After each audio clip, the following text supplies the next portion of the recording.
relation between the type of soil and the kind of vegetation grown on it. Now if we can recall children, you may know that different type of crops have different demands. Some of the crop need a lot of water, whereas some of the crops or some of the plants don't need that much water. So it is very important to know the type of soil so that we can grow best crop on that particular soil.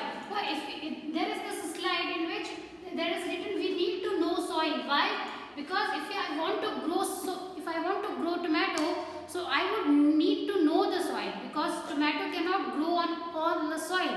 So that is the reason why it is very important to know the soil. That is why we had already covered the properties of soil in previous videos. So now let's see in which type of soil what kind of crops are grown. Now if you can see here, you will notice that India is a very vast country. It has so many states, so many different landforms, so many different structures and whatnot. And in each and every state differ from one another due to its geographical regions, due to its geographical features. At some place you will find different kind of soil, at some place you will find a different kind of soil. So on the basis of the types of soil, we all know that soil are of three types. It can be sandy soil, it can be loamy soil, or it can be clay soil.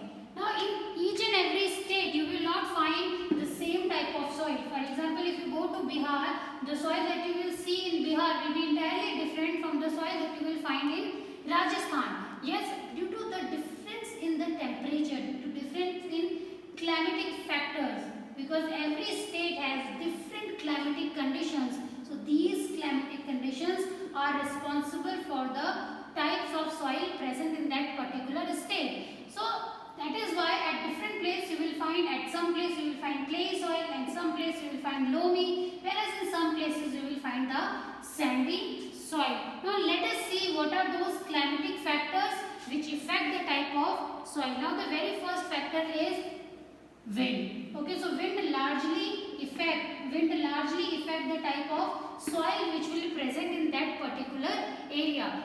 If at some particular place there is a lot of wind, okay, there is frequent wind storms, so the top layer of the soil which is known as the topsoil, it might erode away. Okay, yes, if the topsoil will erode, it means that the layer of humus is now gone. Okay, so the soil will be less fertile. Okay, so wind largely affect the type of soil which we will find in any particular area.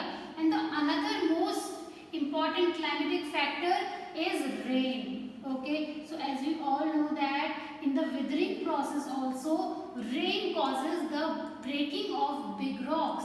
Okay, at some place the rain is very frequent, so rock will be broken down in more fine particles. So at that place you will find different type of soil. In some place you will find different type of soil. Also, if at some particular place there is a lot of rainfall or more frequent rainfall, so that soil will have more water.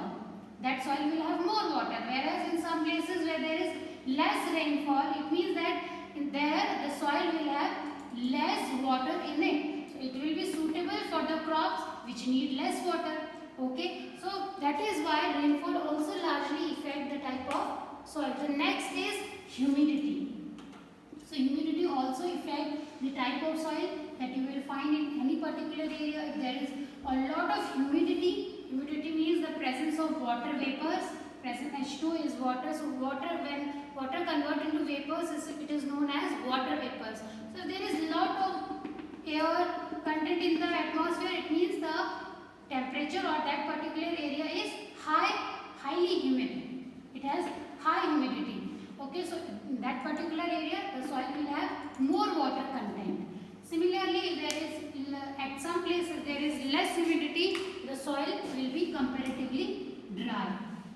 Okay, so children, basically these three factors like rainfall, humidity and wind, they largely affect the type of soil. Apart from these climatic factors, other factors like humus also help in the differentiation of the soil that you will find here. If there is a lot of humus in any particular soil, it means that the soil is more fertile and it will be more suitable for the crops. Now let us see what are the different type of crops. We will look into the major crops like wheat or rice, grams or cotton, and we will see that what type of soil is best for these type of crops. Let us see them. Now children, basically all the lentils and all the pulses and cereals like wheat, masoor, urad, all these lentils, pulses and cereals, they prefer either loamy soil or clay soil. Okay, because they need a good amount of water. They need a good amount of water. Also, they want good draining soil. Means the soil that is holding sufficient amount of water. They don't need that much of water. Also, they don't require the dry soil. So they either prefer loamy soil or they prefer clay soil. So all the lentils, the grams, pulses, dal, rajma, each and every lentils, pulses and grains and cereals, they all grow best in loamy soil or clay soil. Okay, so these are things. Now if you will see wheat, let's talk about rice first. So rice is also known as paddy, which is the most and the largely used, or the we can say the major crop of the world. In each and every part of the world you will find rice. And do you know that China is the largest producer of rice, and that is followed by India. So we can say that India is the second largest producer, then it is followed by Japan and Sri Lanka. Now if you can see here, I have taken this picture. In this picture you can see some farmers are busy growing rice saplings. They are putting the rice saplings in the rice field. So if you can see, you will notice that they all are submerged. Their feet are totally submerged in the water. So it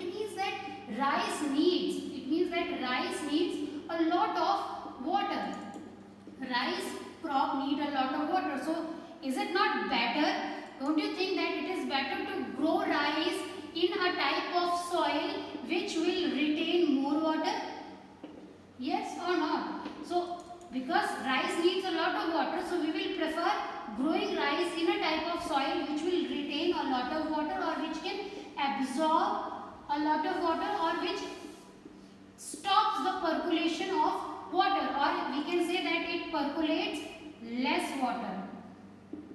Okay, so and that type of soil is clay soil. So rice is generally grown best in alluvial clay soil. So the clay soil particles are very small in size, they are very closely packed, they have no space in between them, and their water absorption capacity is very high. It doesn't allow the water to drain down in the lower horizon, or you can say the ground. Okay, rather that all water is retained by the soil. Okay, so we can say that paddy or rice needs clay soil. Now if we talk about wheat, so wheat is best grown in well-drained loamy soil. So wheat is a type of crop which doesn't need a lot of water. Also it needs sufficient, or we can say a good amount of water. So that is the reason why we prefer loamy soil for the wheat. Okay, and in India it is generally grown in winter, and it is extensively grown in USA. So in USA it is extensively grown. Now let's talk about this. We have already talked wheat. So wheat is generally grown in clay soil. No, children, wheat is generally grown in loamy soil. Correct it? So wheat is generally grown in loamy soil, or sometimes it is also preferred grown in clay soil, but generally it is grown in loamy soil. Now next, if we talk about cotton. Now why we are talking about cotton here? See, cotton is the most important resource, because we all wear clothes, and for wearing the clothes we need cotton. Okay, we need cotton clothes, cotton suits, cotton salwars, cotton shirts, cotton curtains. So it is very important to know that what kind of soil is preferred for growing cotton. So children, cotton basically need a lot of air. So if this is the soil particles, so for growing the cotton you need to have a lot of air present in these gaps, and that is possible only in the case of sandy or maybe loamy. Okay, so that is the reason why cotton is best grown in loamy soil and in sandy soil. So let's recall once again.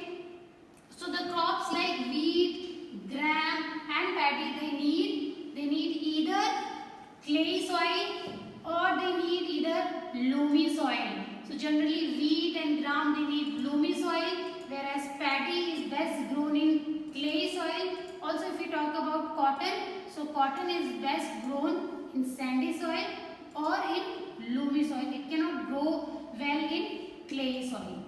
So I think children, you have understood the very important lecture in which we have studied about the types of crops and the kind of soil which is most suitable for that crop. In the next class we will take this class forward. Thank you.